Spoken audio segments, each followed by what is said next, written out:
Welcome to the CCBA's final sessions for our second virtual conference. We are very thankful to have our exhibitor, Pneumatic Scale Angelus, speaking today and having their experts in the field give us a good conversation and topic on thinking of canning. Here's what you should know. So very appropriate topic for our members these days.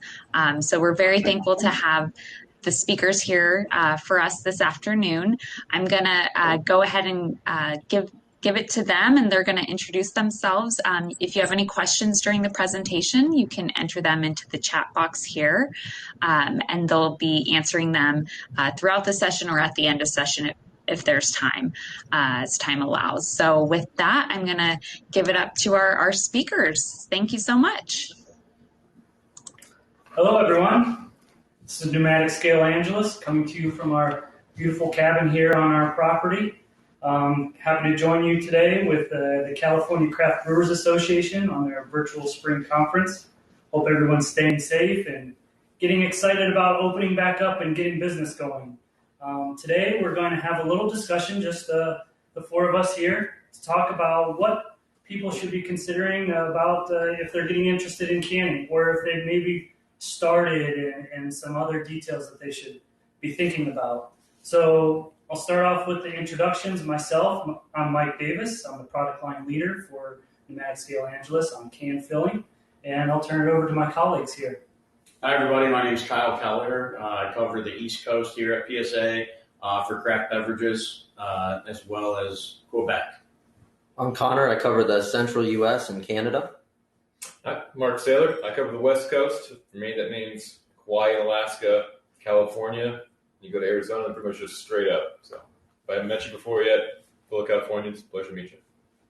Then we also have with us Gigi, our marketing director. She'll be monitoring the chat. So if you have any questions, feel free to put them in there, and she'll flag us down, and we'll do our best to answer. And every time you guys hear the word canning, take a drink with us. A little drinking game for us to participate in. Cheers to everyone. Cheers, guys. Cheers. But guys, it's been a pretty rough year with COVID and with all the shutdowns and closures that's been happening. So a lot of the craft brewers have had to pivot their business model from that tap room to direct to customer sales, to go orders, trying to get some distribution. And to do that, you need to get into packaging. So today, I'd like to talk about equipment and what you should be looking for in terms of equipment, who you want to partner with, what qualities of that supplier that you should be interested in, and then how does your product mix impact your equipment choice, or the equipment possibly impact your product mix, and vice versa. And then finally, business plan. What other opportunities open up when you get into canning and packaging? So let's kick it off first with what are some of the advantages that someone could expect once they get into canning, and maybe how they start into that field? Sure, yeah. So obviously we mentioned varying business plans out there, all affected by COVID-19. People were stuck with beer in their tanks. They were no longer able to put into kegs due to the closure of tap rooms, restaurants, bars. They had to get that beer to their customers somehow. Many turned to canning and the advantages that canning provides.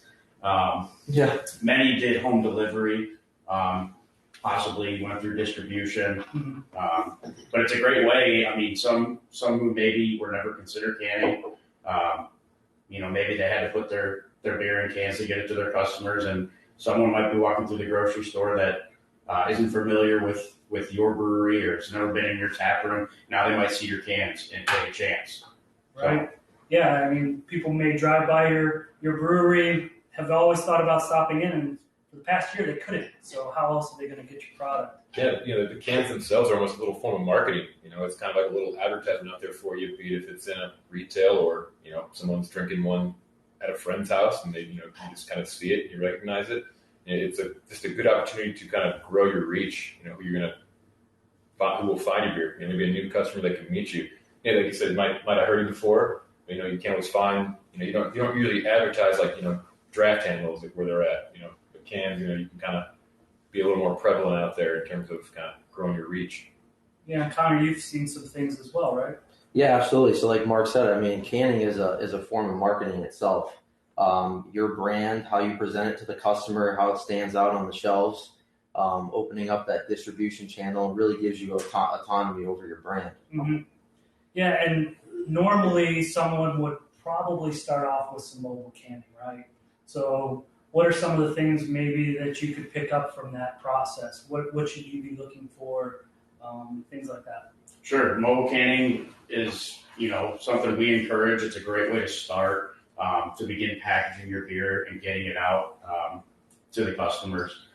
Great way to test the market, make sure you can sell your beer, that's going to win out on that shelf over other breweries, and to test different brands as well, your flagships or short runs, things like that. But yeah, mobile canning is also a chance to train your own staff. People are going to be familiarized with cans and the process side of how to prepare the beer to be packaged. So there's many different advantages. There can be some limitations to mobile canning, but definitely a great way to start packaging your beer.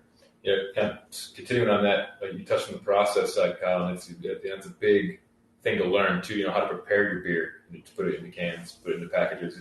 What you're going to put into a keg from your brights is probably going to be a little bit different than how you're going to put it into a can. So kind of learning that, getting that experience is always big. Get that under your belt. And figuring out what products are going to sell in the market, right? And then once you finish, you do that research process and you decide you're ready for your own line, then you take the next step and go from there.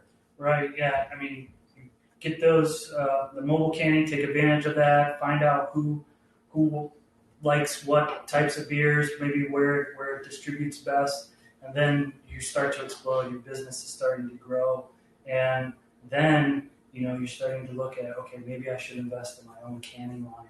And then what are some of those advantages versus mobile canning of having your own canning line? Oh yeah, certainly. I mean, if you look at just the analogy of renting a home to buying a home, that line's going to be available to you every day of the month rather than the 1, 2, 3, 4 days you can schedule it. Mm-hmm. And certainly, when you start to add up the financial side of it, how often are you mobile canning per month? How many barrels of beer are you packaging? And what financing is available out there to get your own line? A lot of people might be surprised at the benefits of having your own line and how affordable it might be. Yeah, certainly. I mean, you could actually end up having your own equipment. It's there with you. It's always on your schedule. Whenever you're ready to can, and that's financially you could be saving money by financing something, but the things you can't put a value on is that time. Like we've had several customers where they do mobile can, and if they're kind of the operation's very tight and it's packed with the gills, you're mobile canning in the morning, 8 a.m. You finish canning, you got to see that through your bright, you got to turn a brew over into it, and next thing you know, it's been like a 16-hour day. So having that time back it's a big value. And it certainly gives you total control over your product, over your process. You're able to keep the DO levels down. You have your own workers and employees and training. So there's definitely a lot of advantages to purchasing your own equipment. Yeah, and we've heard a lot about can availability. So, starting off a little bit maybe smaller, if you want to say, with mobile canning and starting to build those relationships with your can suppliers and things like that. Do you have anything to share about that as well? Yeah, that's a lot of mobile canners. They also have a big supplier, like a warehouse. They have the equipment to bring in to do labels in your cans. So it's just kind of your first step. If you're a smaller brewery, those who might be familiar, you go in, you see these gigantic stacks of cans. So that's there's always a minimum quantity you have to order when you're ordering from a supplier. So mobile canning is a great way to just do a little more limited run, and oftentimes mobile canners can help you out, get the cans and all that stuff set. So it's a good way to kind of learn that. Yeah, and you just start to build that relationship, get those inroads with your can suppliers, find out what you need and things like that. So let's transition and talk about the equipment a little bit. What should a brewery consider in terms of equipment, not only on equipment like ours, filling and seaming, but the equipment around it, or maybe the facility upgrades that may be needed. How does it change your process in terms of operations? Any comments on that? Yeah, so building off of talking about the mobile canning, beginning to can your product, you're going to need to make sure that you have the utility supply to run the equipment. So air, water, CO2, power, things like this. Are you able to chill your product? You have to carb it to the right level.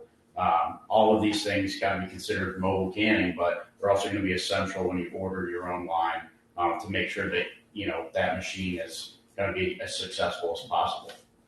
Think about the space required. So you need a mobile line that you need to put in the corner with maybe a accumulation table or an in-feed table and pull that out if your space is constrained, or do you have the ability to have a full stack depow that's more automated, where you have less manual labor involved? Yeah, I think kind of touching on what Kyle said too, just not only thinking about the can equipment, but does your current brewing equipment, can it run, or can you do things the way you'd like to run them in a can? Like oftentimes you get it's like the Zaman chart, where you have your pressure and your temperature. That's going to dictate how carbonated you can make your product. Do your tanks, can you keep it at that pressure you need? But you kind of have to find a relationship with where you're at, if it can work out. So kind of figuring all that stuff out, ahead of time is always good when you keep equipment in mind. Yeah, and then simply, workflow. So bringing the cans in, packaging, and being able to ship them back out. How is that going to work out with the flow within your brewery is something else to think about. Okay. So it's a big step getting into canning and purchasing your canning equipment.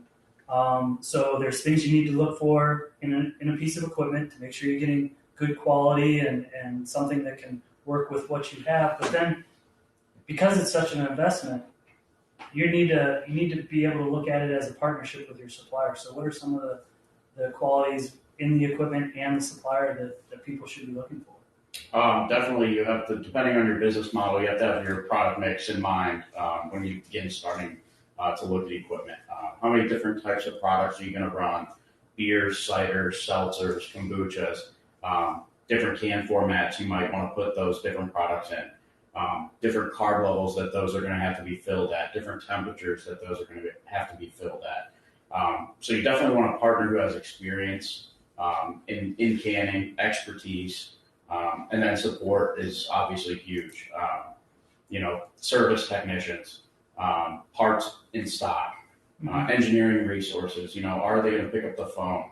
Mm-hmm. So all these things need to be considered. And then, like I talked about, changeover. If you're going to run different can formats and different products, you're going to need a versatile machine. And kind of also just sort of figuring out in that product range, what are you looking to do now and in the future? If you're going to try to run something really high carbonation in the future, counter pressure that's kind of what that's made for. Stuff above 3.0, like that's where you really want to really consider counter pressure. So is that right for you, or is just a standard open valve filling machine? Is that going to be adequate for your products and what you're trying to run out there? Yeah, think about the filling technology that you're getting. What are they filling to a level? Are they filling via time? Are they using volumetric flow meters? Think about the seamer, the CIP, the versatility of the machine, like Kyle talked about. All those things play a role. Yeah, on the CIP side, that's a massive role, just because imagine if you're trying to run some kombucha one day, maybe some sour beer the next day, being able to thoroughly CIP the machine, is it constructed, what are the temperatures it can withstand, can you put caustics through it to really get that thorough, hygienic clean, because like if you're trying to run a sour or kombucha, and the next day just run a light lager, you want to make sure that's thoroughly cleared out, before you try to go to the next product. Or if you're doing co-packing, that's a big thing, you just want to always make sure that you have the ability to kind of run a variation of products and your machine can handle it and you can thoroughly clean that thing between them. I think Gigi has a question that came in. We do have a question from Alex. Any tips on canning hard seltzers? They seem to lose carbonation aggressively and quickly, even at temps as low as 29 Fahrenheit. Great question. Both Mark and Connor kind of touched on it. What filling technology are you using? And, what carbonation level are you filling at? Are you inline carbonating, or are you carbonating with a carb stone and letting the product settle? All those things need to be considered, certainly. Definitely want the product to be as cold as possible, regardless probably of the filling technology. Yeah, like Kyle said too, like how are you carbonating? If you have the ability to use a carb stone or just basically carbonate and let it settle more, that is always helpful to keep that CO2 in the product after a run. If you imagine if you're inline carbonating something, it goes to a tank, and you don't let it settle long enough, that carbonate is still really active, and basically as you try to can that, it's just you're gonna get more loss. But if you let it settle more, that's how you can kind of try to keep some of that in there. Yeah, with an open air filler, I mean, we recommend about a 15-minute resonance time to allow that product to settle down, like Mark was alluding to make sure that that product is stable enough to can.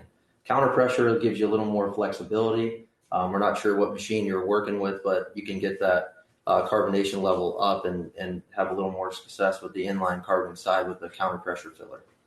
Yeah, and I would also, the way people are making seltzers also has a little bit to do with it, I think. You have some that are using the base, that clear, flavorless base, and then adding flavors to it, or they start with a very high gravity base and then dilute it. Seltzers aren't as susceptible to oxygen as beer is because there's no, the proteins aren't there. But using still deaerated, deoxygenated water to dilute your high gravity base also helps retain that CO2. But your point about the counter pressure machine, where you can have that flexibility, be able to adapt to different situations. So if your temperature, you can't get it down to the temperatures that Alex had mentioned, you can still, be able to fill with that higher pressure against it.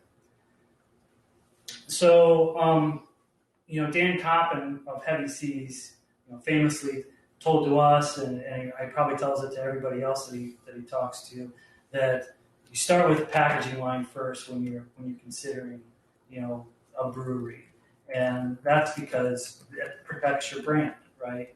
I mean, you want that person when they crack that beer or that seltzer or that cider or kombucha to taste just like it was when it was packaged. So, there's certainly some features on the equipment that help you get to that level. You had mentioned CIP.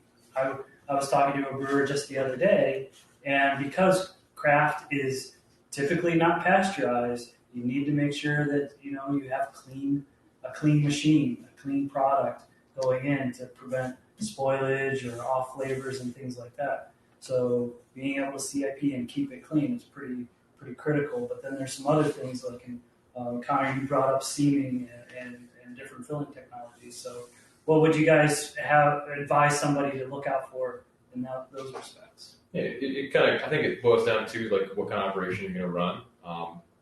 Are you looking to can one day a week, every other week, one day, or are you doing a production setup where you're trying to can 5 days a week, maybe even more, grow into it kind of thing.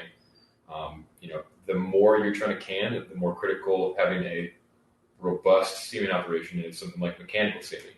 That when we say that, we're talking about basically your first and second operation lever rolls that are coming in to form your seam, and having a mechanically operated lifter plate that's it's actually under pressure as the can's being raised into that operation.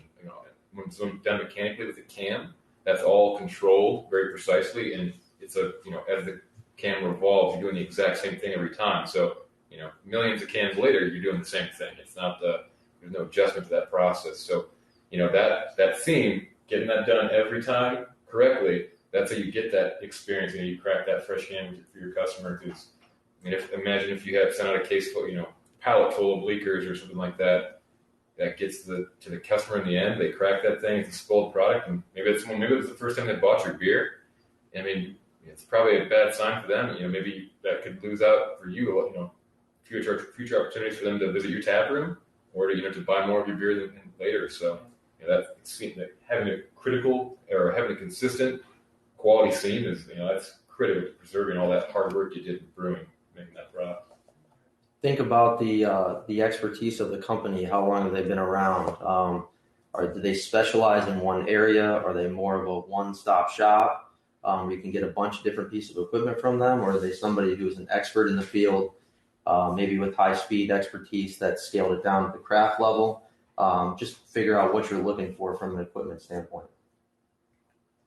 Yeah, and I would even say, to go on to that point, that experience, you know, cans are somewhat scarce. You're trying to grab them from everywhere, so you need to be able to adapt maybe to have different ends or different cans. And so having that experience to be able to design and support the tooling and the equipment to address those different needs, from because not every can is the same as the can before. You know, from different suppliers, you're going to get different specs. Great.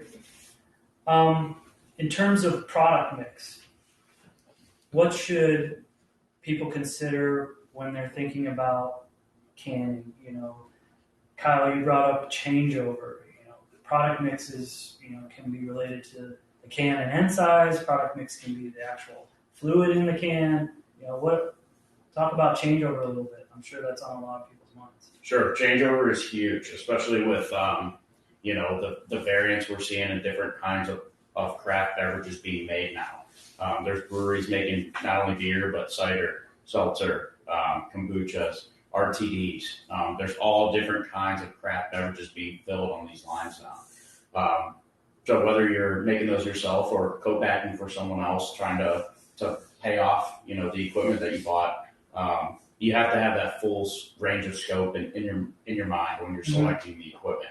We talked about the filling technology, obviously, so you're going to have that in mind for carbonation levels and things like that.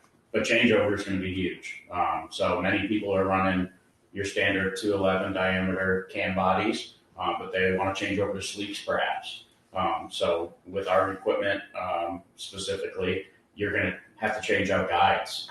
So you're going to have a different color, different set of guides you're going to have to put on that's going to control that different diameter can body.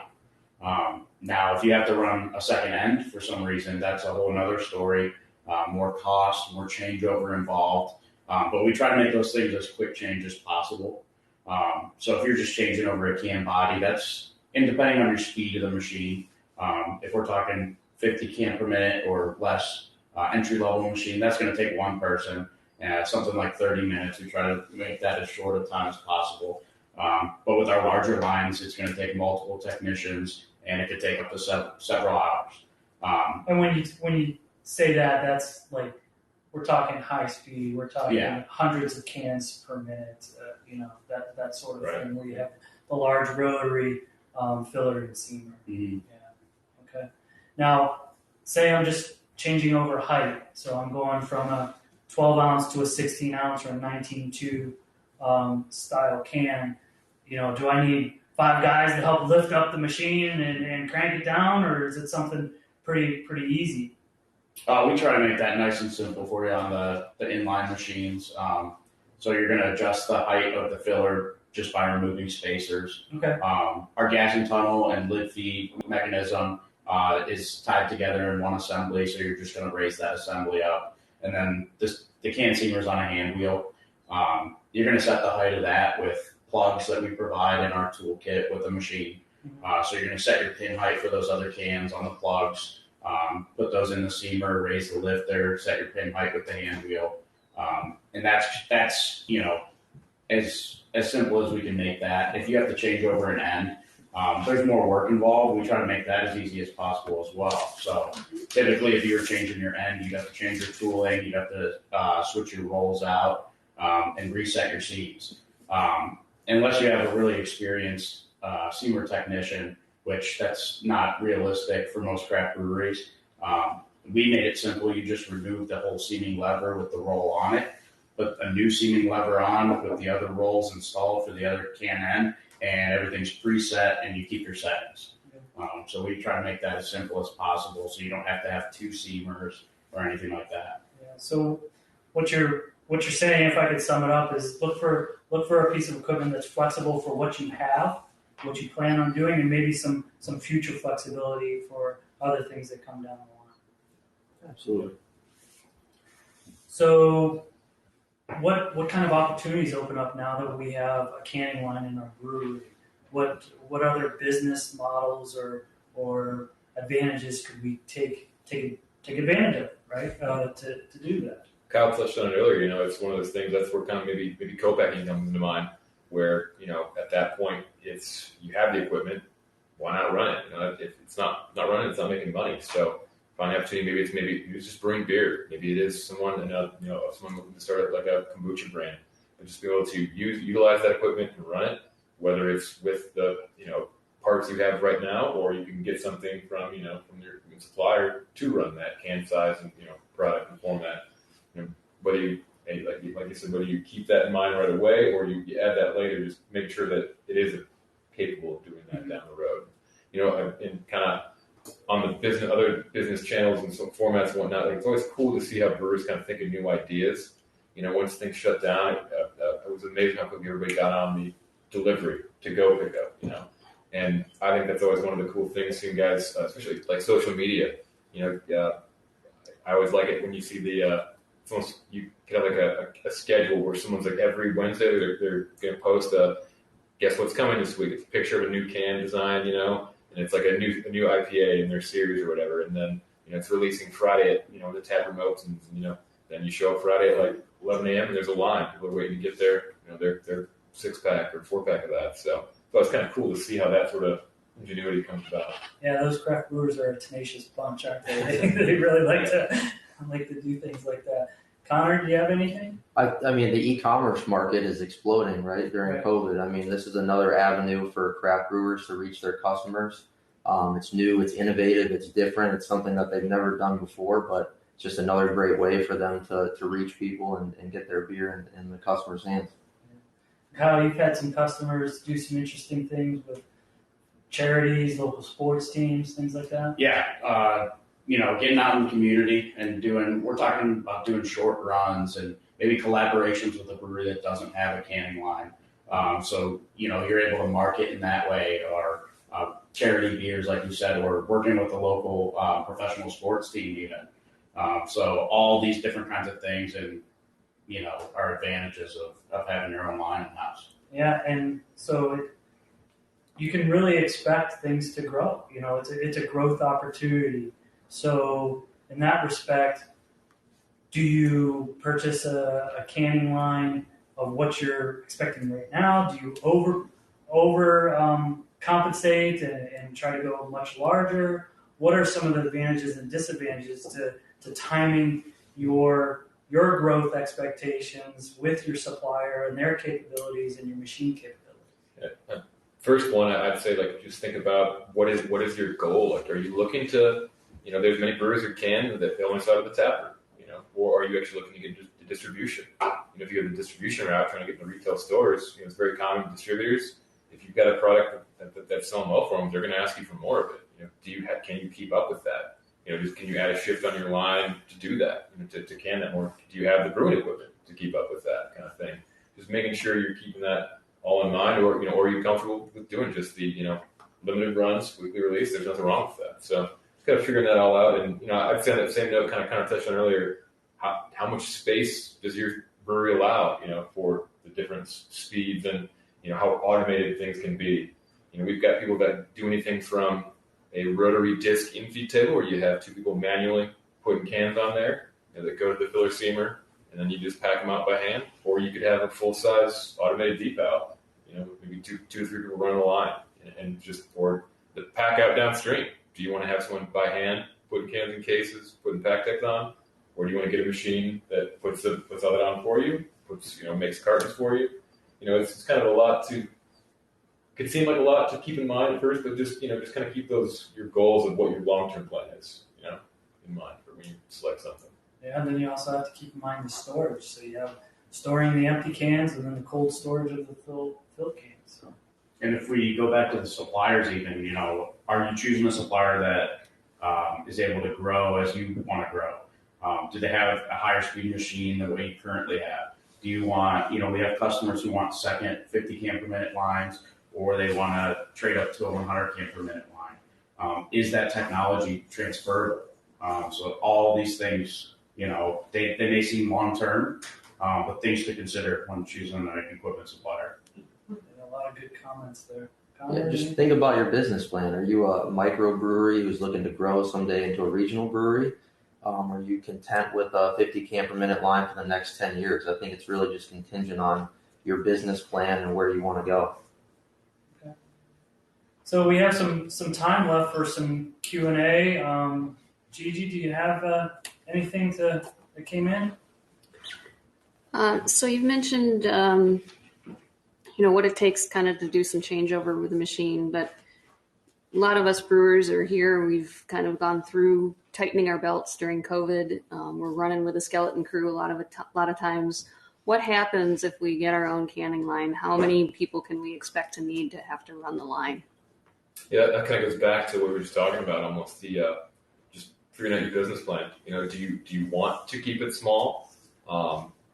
Do you want to spend the money right away to automate stuff? That it really comes down to how much you want to automate everything.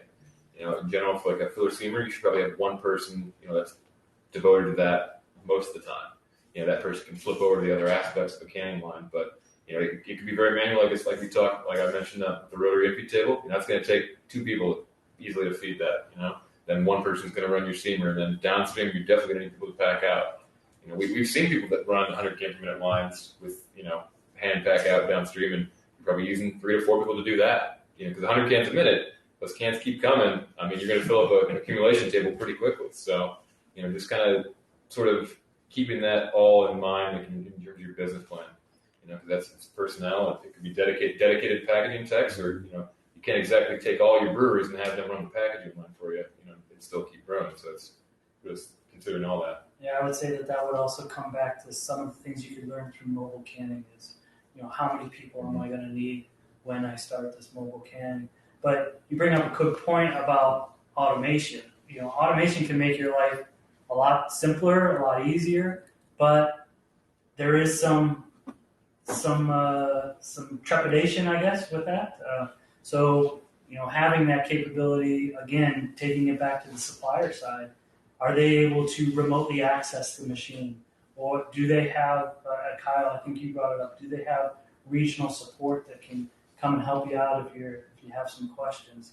So, that sort of thing would also be something I think that people should consider. I have another one for you. So we're hearing a lot about a can shortage. Are you guys hearing anything in particular that will give us any guidance on how to manage this if this is something that we move into? Yeah, I think so. One of the things we touched on a little bit earlier, but definitely you have to have a plan in place for whether you're going to have printed cans, labeled cans, or sleeved cans. And what kind of can supplier are you using? Obviously, the ideal situation would be ordering a truckload of cans at a time and storing them on site. But for most of us, in this industry, that's not realistic. And finding a great can supplier is tough now that there's a shortage. So you really want to evaluate the supplier, make sure you're getting quality cans because, like we said, not all cans are created equal. It's important to try and get a steady supply of cans, possibly from the same supplier. If not, you have to let your equipment manufacturer know. For us specifically, we fit the bottom of the can to our lifter plate, so we have to have physical samples of any cans. That includes, just because you're getting your cans from a third-party supplier, they may not be coming from the same can manufacturer or even the same country for that matter. So all of these things need to be considered because you need to keep these machines fed. They need to be fed consistently with what they need and, with the least amount of variance possible. Yeah, I think that was big, Kyle. We've had a lot of people that are a lot of customers that they sort of there's learning when it comes to just material supply. That I think the third-party can suppliers, just if you can always try to request, it's like, hey, maybe you're getting someone that sleeves your cans. Just try to specify. It's like give me all the cans you can from this certain supplier. Just making sure that kind of stuff's consistent. And the other thing I'd say too, we've had customers with experience. If you go try to get an international source, make sure that the pallets the cans come in on are North American standard size. Some horror stories that people receive pallets and they don't fit into if someone's using a depalletizer, and that's just trying to trim off a certain row of cans and make it fit. It's just a nightmare. So try to specify using a North American pallet to make sure that's ideal. And I would also add that our engineers appreciate and recommend to have samples sent into us. so that we can make sure that our tooling is designed specifically for that can and that end match. So that would be something else to look at. I have another one from the chat for you. What does DO data look like on inline versus counter pressure systems? So open air versus counter. Anybody want to? Great question. Obviously, that's going to vary between the type of product that you're filling. Something that we didn't really touch on that we maybe should have is when you're looking for equipment is, don't just fall for the one line, what your DO is going to be on this machine. The reality is there's so many variables within each brewery that it's difficult to handle. How adjustable is the machine you're looking at to change the DO that you're getting? If you see yourselves getting a certain DO, is there a way to change what that machine's doing? Can you create more or less foam? Can you do something different with the nozzles? Can you change the amount of CO2 and how many different places can you change that at? Can you isolate possibly where that DO pickup is coming from? So you want to have a machine that's capable of doing these things. Certainly when talking about counter pressure, we would assume that you might get a lower DO. But the reality is on a counter pressure filler, with that style, that technology of filling head, there's a lot of variables that go into it. So what product are you filling? What temperature are you filling at? How long is your sniffed? How long is your purge? All these things are adjustable. So the reality is it's not as simple as just saying, here's the DO you're going to get on an open air filler, and here's the DO you're going to get on a counter pressure filler. So there's a lot of variables to be considered. Yeah, definitely, like that Cobb touched on, the CO2. And it goes back to even the utility side of stuff. When you're considering the line, do you have enough CO2 supply? Can you provide the CO2 pressure? Because certain things we've done, you want to be able to make sure you purge the can thoroughly. And then afterwards, a little gassing tunnel that's going to basically knock out any oxygen that's might try to lay itself in the headspace. And even underlid gassing, last little spurt of CO2 as the lid's coming down. If you're shorting the CO2 that's going to those different areas, like it's gonna that'll wreak havoc on your DOs too. So just making sure you have that kind of enough CO2 supply and pressure to be able to do that.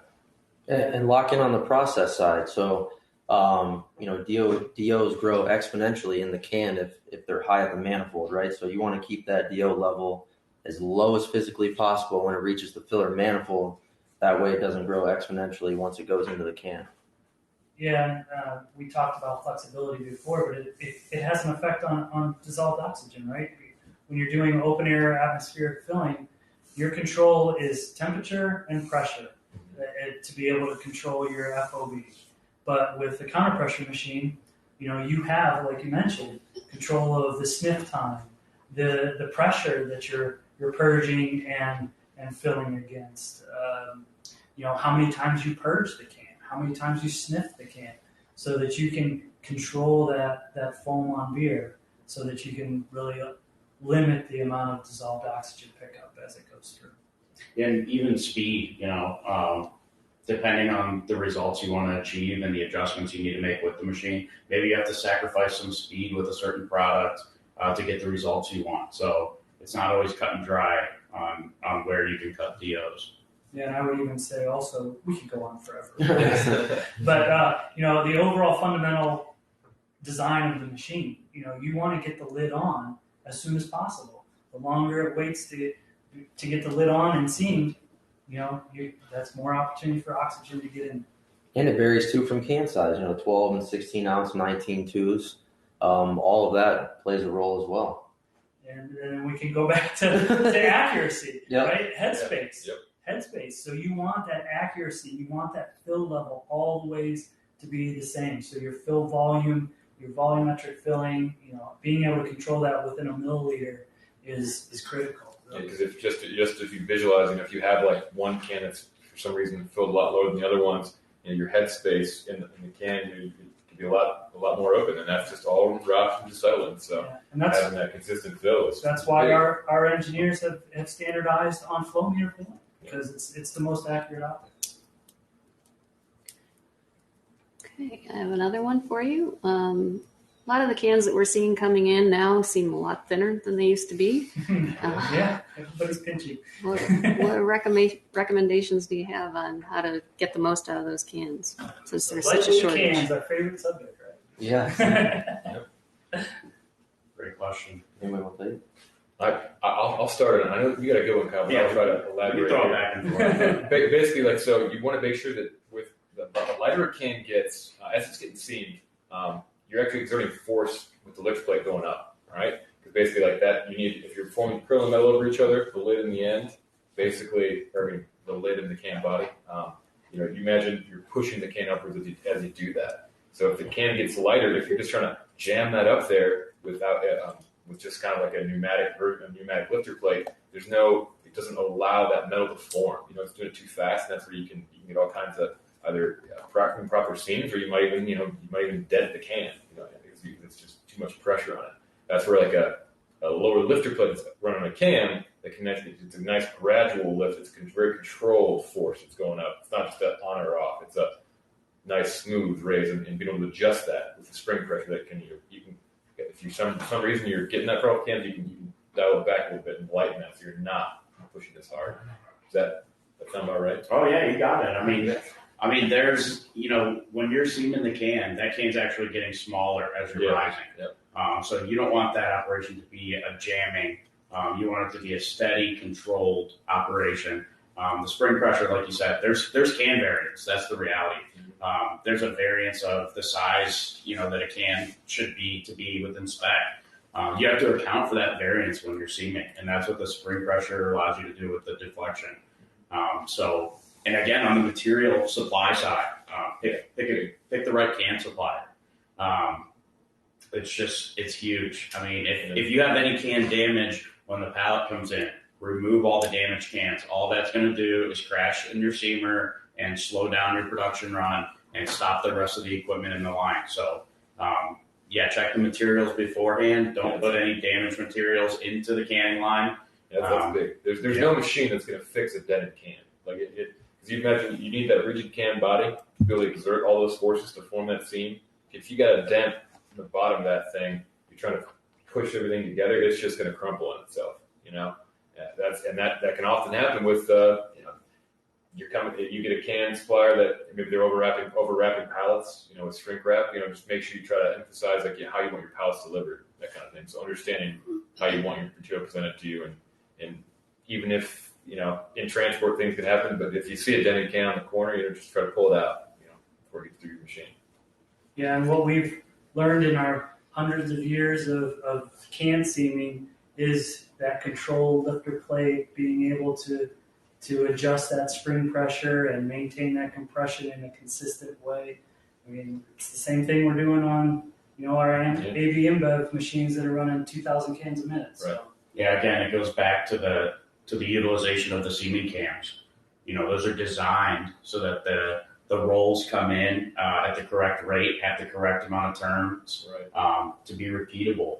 On the lifter side, using that cam, that's how we control the speed that the can comes up, and like we said, the can is shrinking, so you need to come in slower as you come in, and it's all cam operated, so that's repeatable. Whereas other styles of how to control that lower lifter might not be as repeatable. It's all cool. One last question for you. With everything that's going on with aluminum, with the lightweighting of the cans, would you recommend trying steel cans? And if so, can your machine handle it? And what changes would we need to make to be able to do that? We've had several customers that run steel cans. It could typically be a different end handling. We touched about changeover earlier. It's a different style end and probably a different can body too. So you need a different change press to handle that. But steel is a lot tougher than aluminum. So having something like a mechanical seamer, that's critical, because steel cans will put a lot more wear and tear on a machine. If you're not doing it mechanically with a robust cam operation, you can start eating up parts like crazy when you try to do something like that. Yeah, so having a machine that's very durable is something to go and look back at. I mean, it's different running 50 cans a minute for a few hours, 1 day a week, versus running 8 hours a day, 7 days a week. So you want to plan for that, because your business is going to grow. Things are picking back up, and we're seeing a lot of success. Cans are synonymous with craft beer, so make sure you're getting your money's worth, I suppose. Okay, I think that does it. I want to thank you guys for your time. A lot of great comments. Really appreciate it. I want to thank everybody out there for tuning in, and I also want to thank especially the California Craft Brewers Association. So really appreciate it. Have a great spring and summer, and looking forward to seeing you all next year, hopefully. So. Yep. Thanks, everybody. Thank you. Cheers. Cheers. Yeah. Cheers. Canny. Chug it.